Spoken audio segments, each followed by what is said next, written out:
今日云老王爷上了请安折子，问你近况，朕已经回话，说大婚之前回府是自然的。如今你在宫里，想住多久就住多久。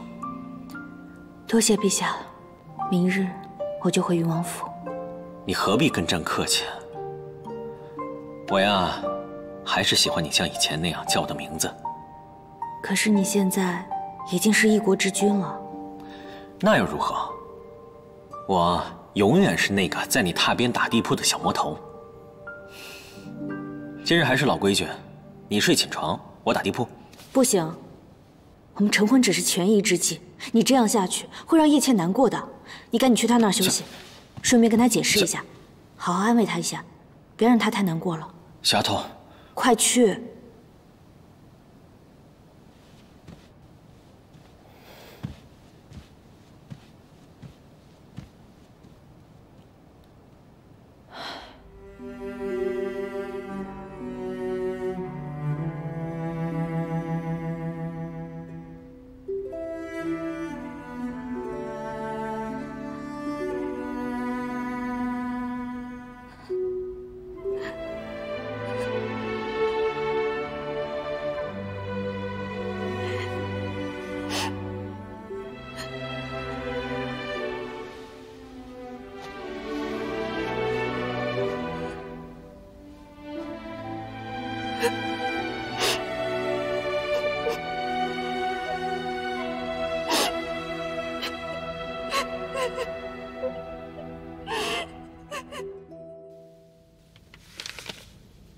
既然青州今年大旱缺粮，你们也已何时报上了灾情，那赈灾便刻不容缓。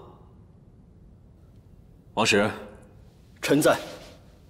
你身为三省督官，应该对青州的情况十分了解。你告诉朕，此次赈灾，朝廷需要拨多少银子？回皇上，大约30-40万两。大约？你一个大约，可是差了整整10万两啊！到底是30还是40？哦，40万两，40万两。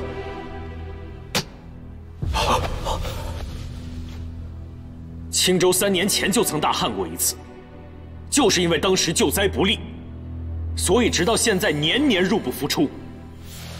你们不知道，那就由朕来告诉你们。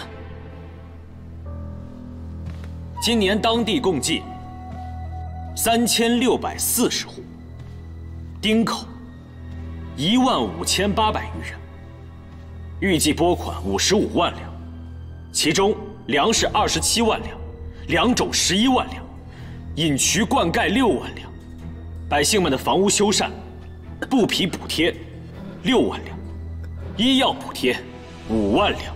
哦，皇上记性真好，居然对这些了如指掌，臣等自愧不如。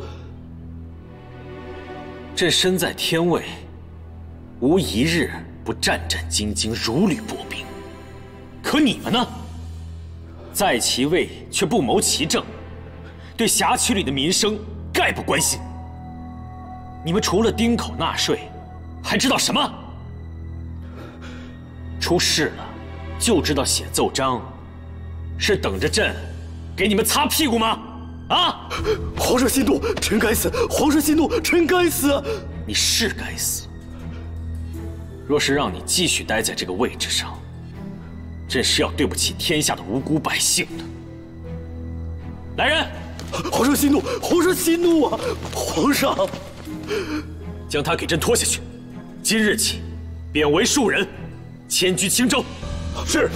皇上息怒啊！皇上饶了我吧！皇上饶了我吧！皇上，臣知错了。皇上，周明，臣在。朕命你为钦差大臣，亲自督办此次赈灾事宜。记住朕说的话，给朕切实执行。臣领旨。皇上，前几年西北大灾，6个郡县也只是拨了100万两。如今一个区区的青州府，您却拨这么多银子，恐怕国库亏空会越来越大呀。亏空可以补上，可是百姓一日都等不了。朕亲历凤凰关的灾难，知道那是怎样的人间地狱。若是朕的百姓连肚子都填不饱，那便是朕的无能。臣素知皇上体恤民情，怀柔四海。可是皇上，最近几年国库不丰，您又不是当一日皇帝就罢了。江山万年，要替以后打算呐。没有百姓，何来江山万年？还要朕这个皇帝做什么？身为君父，天下引颈而望。若是心中只存私欲，而非公器，便不配做这天下的君父。得君如此，真是天下万民之福。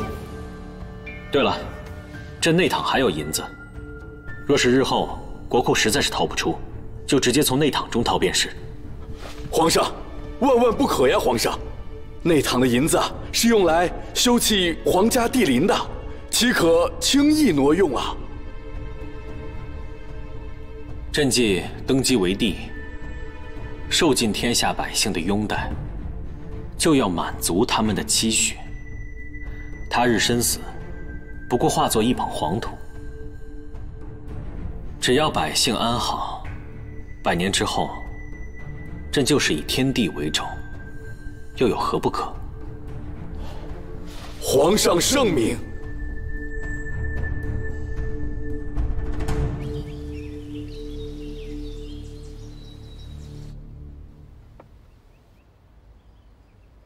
公子已无大碍，我一会儿再去城中抓几副驱寒的药，你服下之后，休息几日便能痊愈。现在城中戒严，四处都是抓捕我们的天罗地网。既然伤已无大碍，就不必再去冒险了。为了殿下，这点风险算什么？要不然我去吧。玉阁主，还是我去吧。我去没事，不会被人发现的。你们都太引人注目，都不许去。公子，这药是必须要抓的。既然公子不放心我们去，不如请玉阁主在墨阁里找个脸生机灵的小子前去。如何？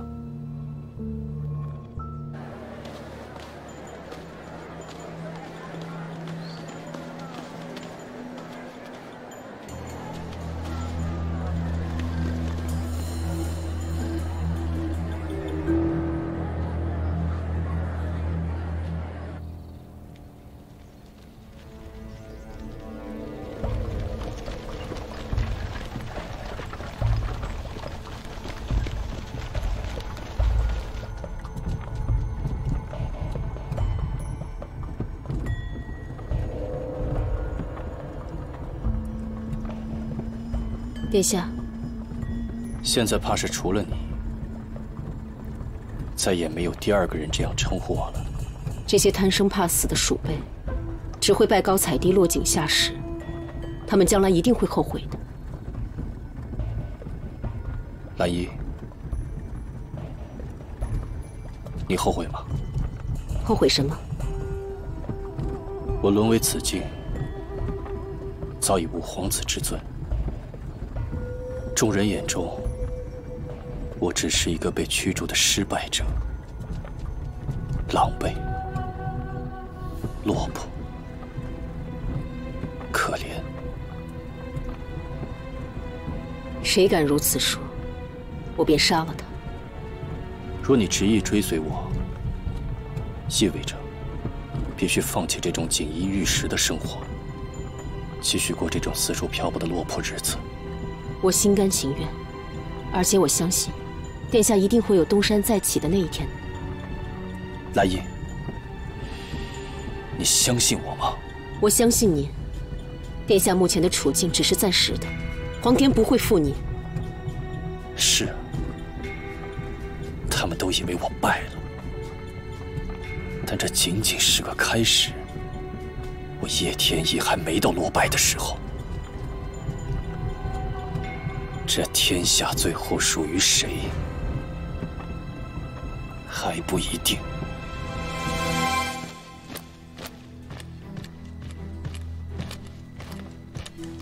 皇上，有消息了。没想到他这么快就露面了，务必把他抓来见朕。是。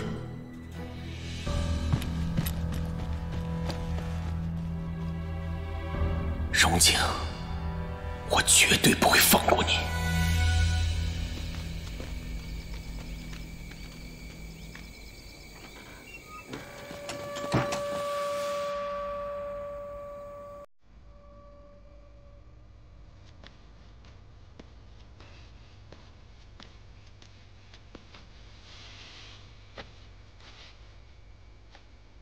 殿下，现在新帝登基，根基不稳，我们又在被天圣通缉，还是要早些做打算啊。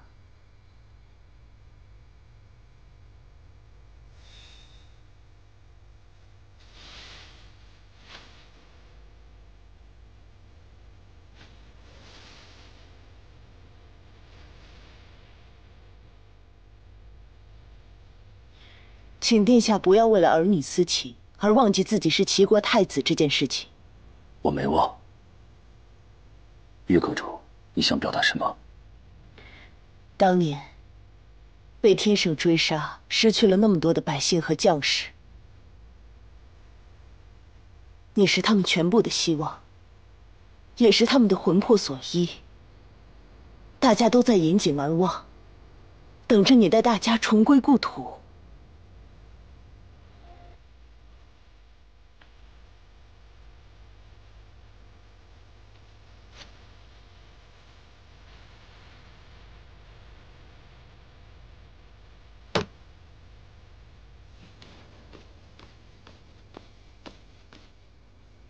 进城买药的人，至今未归。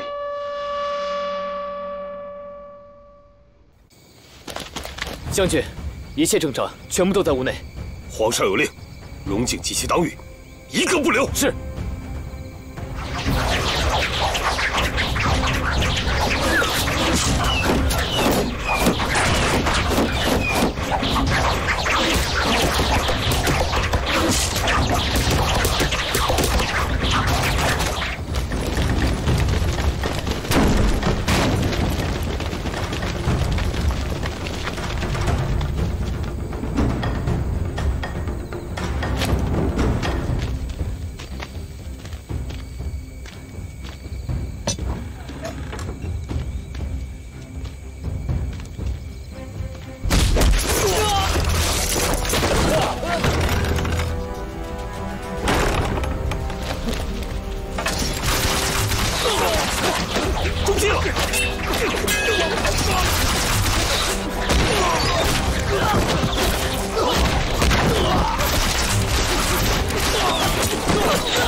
荣丰，杀了他！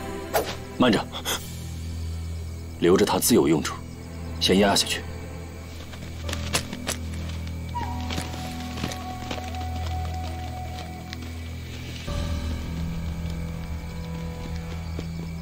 此地不宜久留，我们走。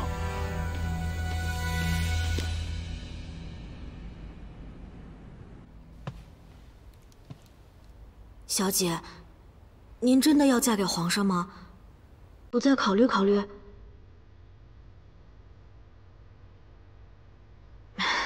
瞧奴婢糊涂的，皇上曾多次救您于水火，更是对您呵护有加，直到您出事，亲自去牢中救您，还留您在宫中休养，更是为您破例将奴婢召入宫，就是为了能让您顺心一点。皇上对小姐情深至此，奴婢应该为您开心的。奴婢一定将您的身子照顾好，让小姐美美的等皇上来娶您。那小姐，奴婢这就去御膳房看看有什么好吃的，给您补补身子。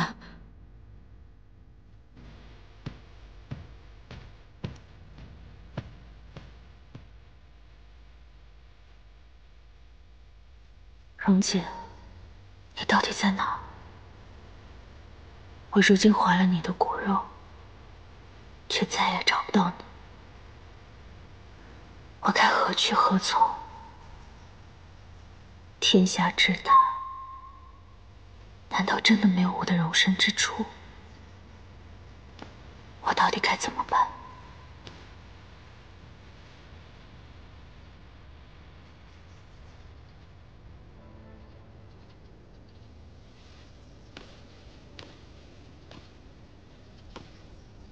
在想什么呢？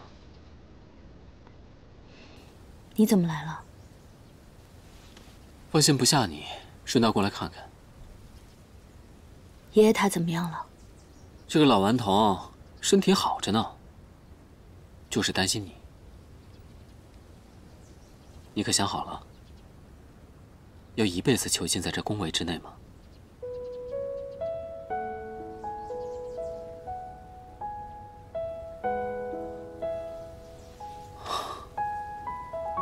自古皇家最是薄情，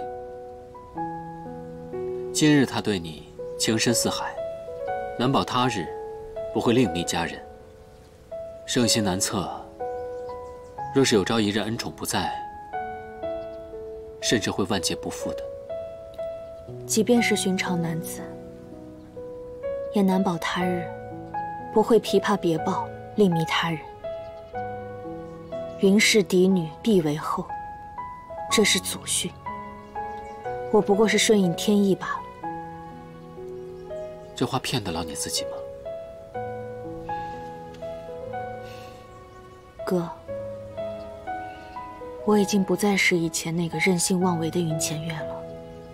时至今日，我才明白，人不都是为自己而活的，更多的时候是身不由己。好，既然你认定了，那做兄长的唯有认同。但是，若有朝一日，你在这宫里不快乐、厌烦了，你立刻告诉哥哥，无论多远，我都会接着你和爷爷，我们离开天圣，我们一家三口好好过日子。哥，我出嫁那天，你来陪我吧。从小我都以为我没有父母，跟爷爷相依为命，好不容易才跟你团聚，至少在我出嫁的时候，我希望你可以陪着我。好，我送你出嫁。我还要警告那小子啊，要是有一天他欺负你，我饶不了他的我。哥，让我看看，我这么多年都没有好好看看你。长大了，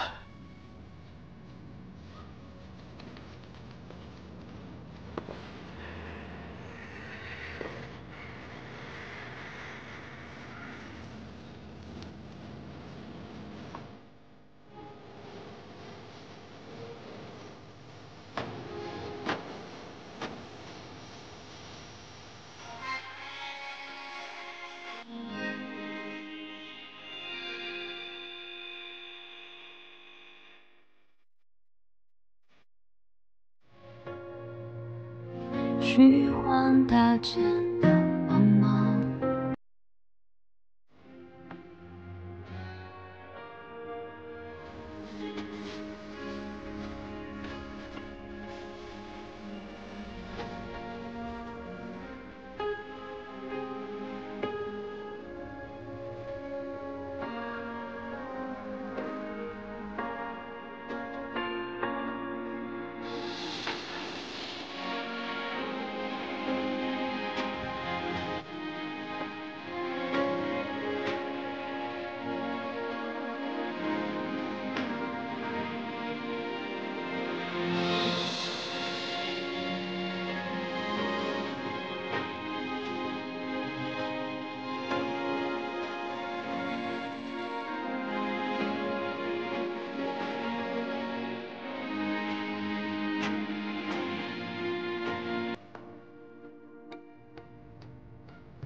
阿乌，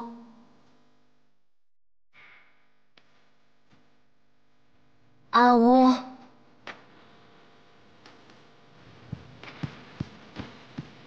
娘娘，现在连你也不听我的话了吗？奴婢只是想去让他们安静一些，不要打扰到娘娘。这么大的婚事，皇上让他们好好操办，理应是会热闹一些的。扶我出去走走吧。娘娘，外面风大，小心身子。与其让众人迁就我一个，倒不如让我一个人远远躲开。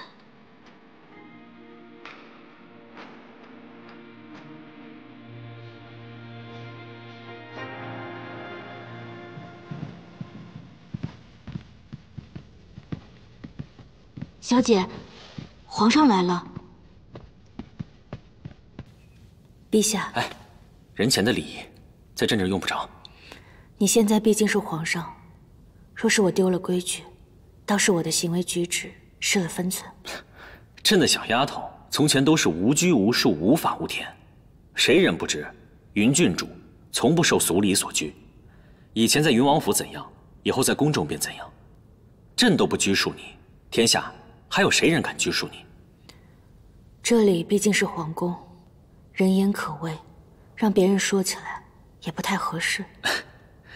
是朕忘了，小丫头入了宫，就不是以前那个纨绔的云郡主了。皇上这会儿来，是有什么事情吗？朕要带你去个地方。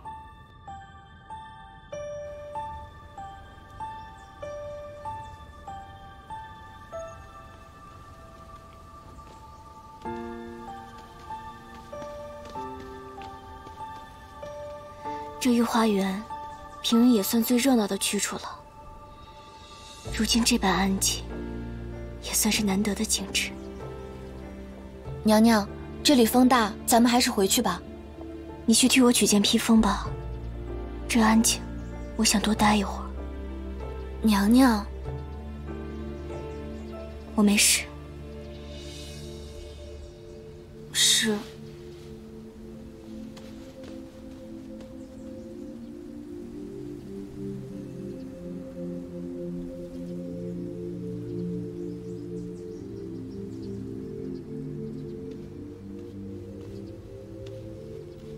落花人独立，微雨燕双飞。娘娘，这是触景伤情了吗？没有，我只是有点想家罢了。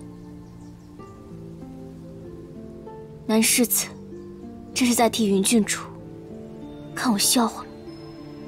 在下误闯了御花园，惊扰了贵妃娘娘，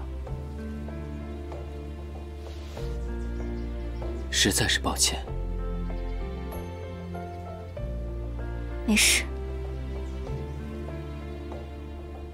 他住得还习惯吗？总会习惯的。你和浅月也一定会守住自己的幸福的。到底去哪儿啊？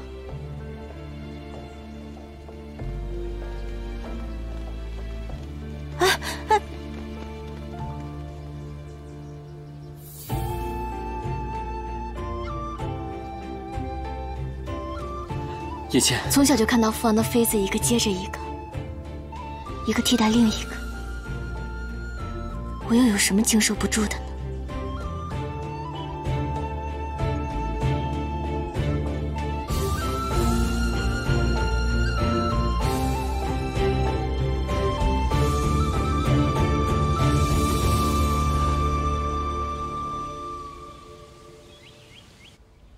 新帝登基，根基还不稳固。现在城中有很多莫格的眼线，我们可以随时得知消息，获取边防的动态。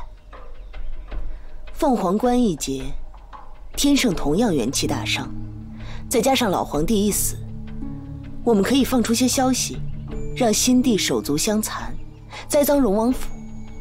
这样一来，民心不稳，许多边陲小镇自然就成了囊中之物。一来我们有了后路，二来也有了供给的地方。只要能大干一场，我都配合。殿下有何妙计？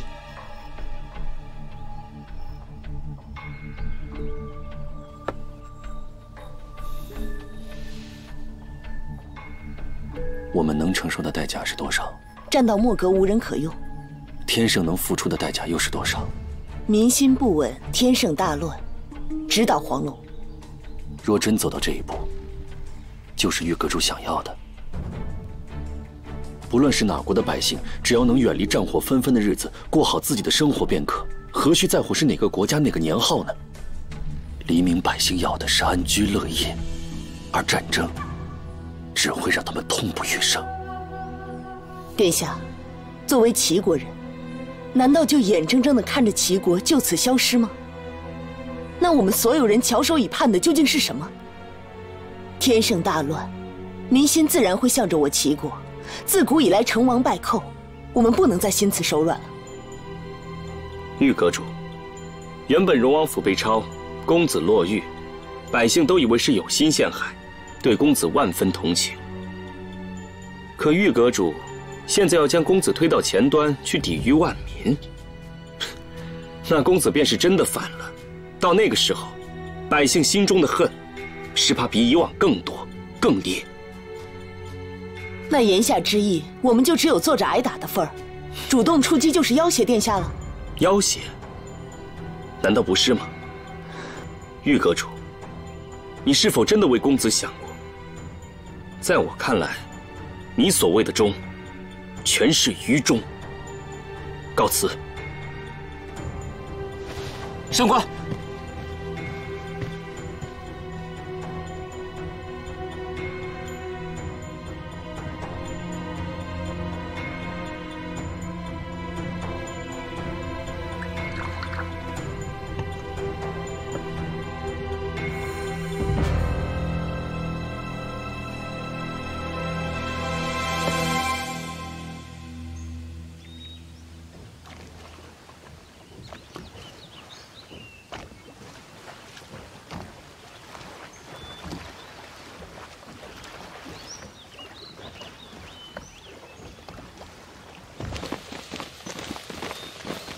参见皇上。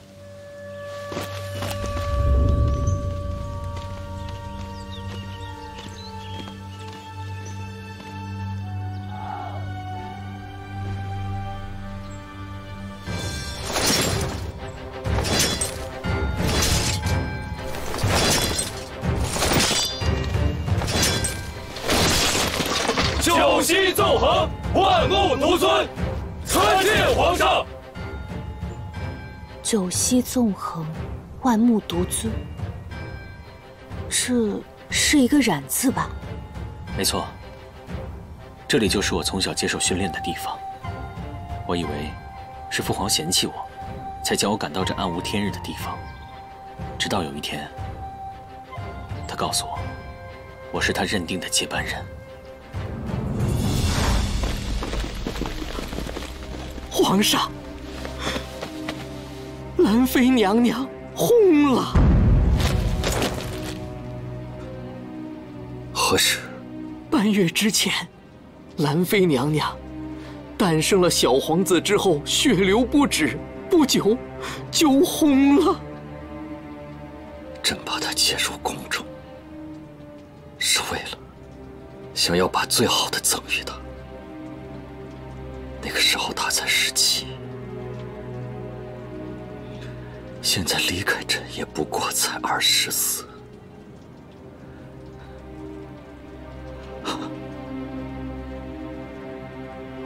她在宫中这7年受了多少苦，才耗尽了心血。恭喜皇上得到一个天助的贵子。这名婴孩是叶氏暗龙，将来掌管叶氏江山，可保天圣国泰民安，富足强大。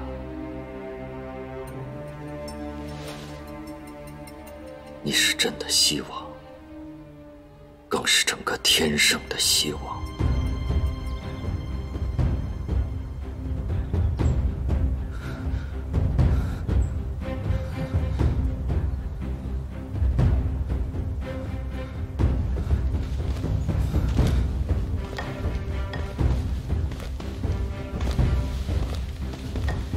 父皇，我疼。皇上，殿下之前因为练马受了伤，师傅们因为您的命令，不敢擅自让殿下休息。您看，殿下已然坚持不住。朕怎么说的？只要能站着，就要给朕练下去。男子尚且不能流泪，况你又不是寻常之人。将来你是要继承大统的，绝不可以有一丝一毫的软弱。这样，你才能够超越朕，成为天圣百姓口中最仁慈的君王。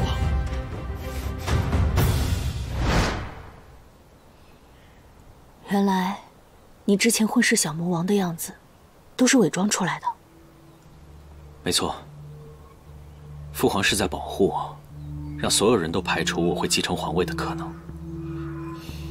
没想到，从小到大，你居然背负了这么多。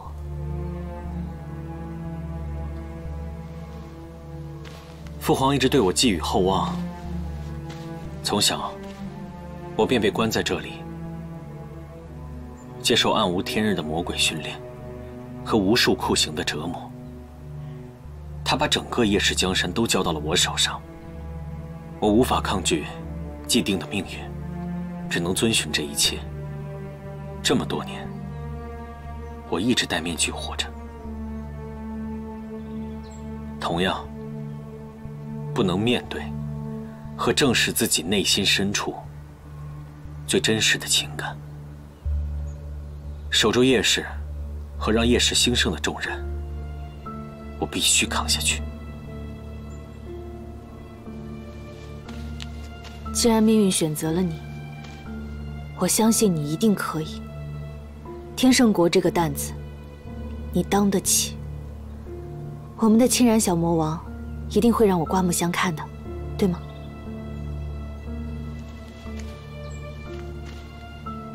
无论是什么，只要是命运给的，我都能承担，也愿意承担。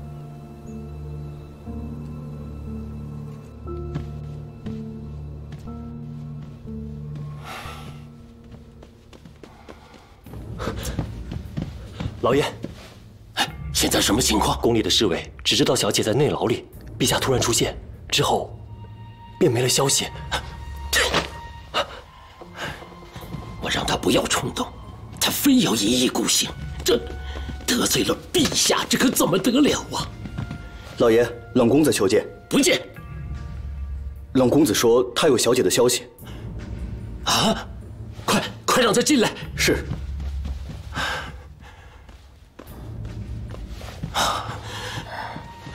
秦相，好，贤侄，你真的知道小女的下落？秦都官已经被下令关入死牢了。啊！秦相，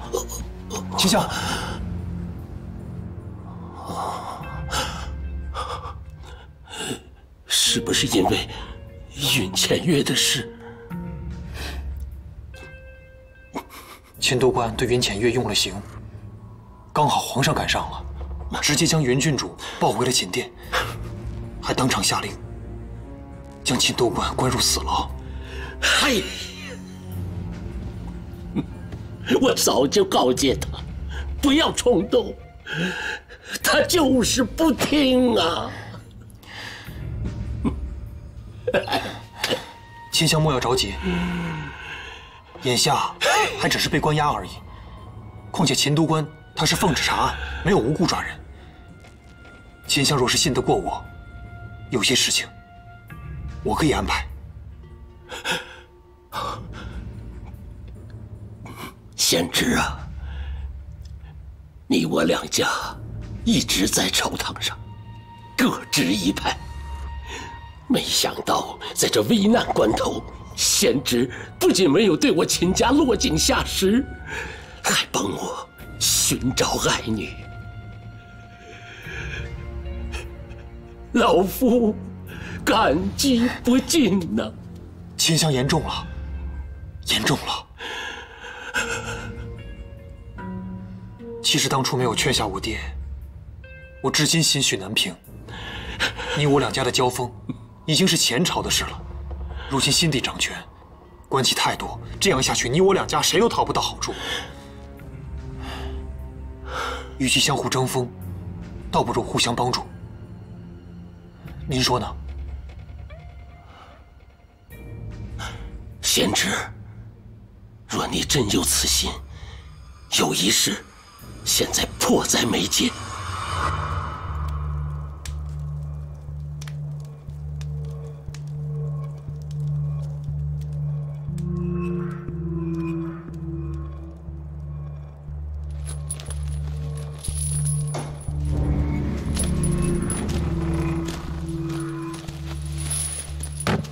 赶紧吃吧。你怎么跟我说话呢？皇上没有新的旨意之前，我还是阴阳卫的主子。你一个小小的狱卒，双手奉上食盒也理所应当。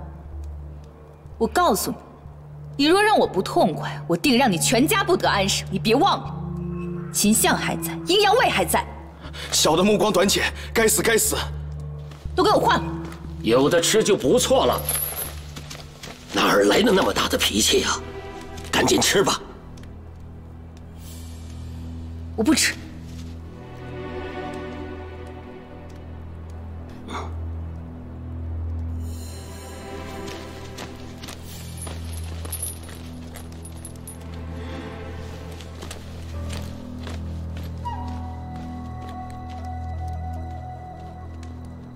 宁儿啊，一朝天子一朝臣，现在天毕竟是变了。爹也知道这儿不是人待的地方，可你现在必须认错，否则的话，爹也不好救你出去。我又没有错，我为什么要认错？这一切都怪那个云浅月，也不知道他给皇上喂了什么迷魂药，皇上居然毫不顾念旧情。爹，这么多年以来，您辅君有功，皇上不可以这么对我们。宁儿啊，难道你还看不出来吗？先帝为了四皇子，早早就开始布局了，就连荣景和叶天意也能暗中除去。你以为这仅仅是为了一个谋逆吗？不，错了。他这是为新帝铺平道路。新帝如今重用隐卫，架空了阴阳卫，又提拔新的臣子，这说明什么？这说明在他的眼里，我们这帮老臣子也成了他执政的威胁。唉，宁儿，你知道吗？皇上已经下旨，要立云浅月为后了。你说什么，爹？这不可能！这有什么不可能？他已经怀上皇上的龙种了。你是说，云浅月怀了身孕？是的。怎么会这样？这不可能啊！这孩子一定不是皇室血脉。你胡说什么？这是皇上亲口承认的，还能有假？爹，我听叶天意跟我说过，凤凰关之后，云浅月跟荣景厮混过一段时间。你怎么能保证这个孩子不是荣景的呢？再者，皇上跟云浅月独处的时间屈指可数，更遑论怀上孩子了。至于皇上，他为那个云浅月做的傻事还少吗？爹，你相信我，这个孩子一定不是皇上的。好了好了，以后不要再妄议这些事情了。皇上都已经说了，再抗议者与谋反无异。现在最要紧的就是赶紧救你出去，啊，云浅月的事情，以后千万不要在意了，明白吗？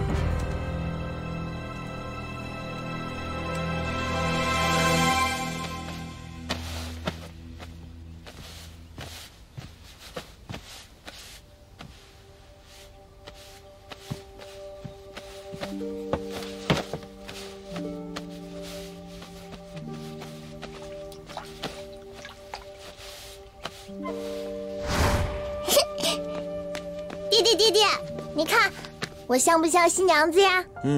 好，来让爹爹看看。我的瑶儿啊，定会成为那天下最美的新娘子，待你即便那个曾经和你有过婚约的翩翩少年，便会迎娶你，陪你啊度过余生。我不要，我就要爹爹陪。好，瑶儿的夫君啊，可比爹爹优秀多了。就怕到时候瑶儿便不要爹爹喽。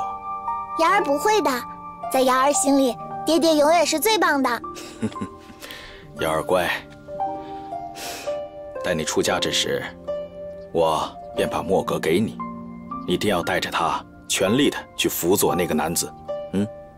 爹爹，他是谁啊？他呀，便是咱们齐国的太子。也是瑶儿你未来的夫君呢。我们齐国太子。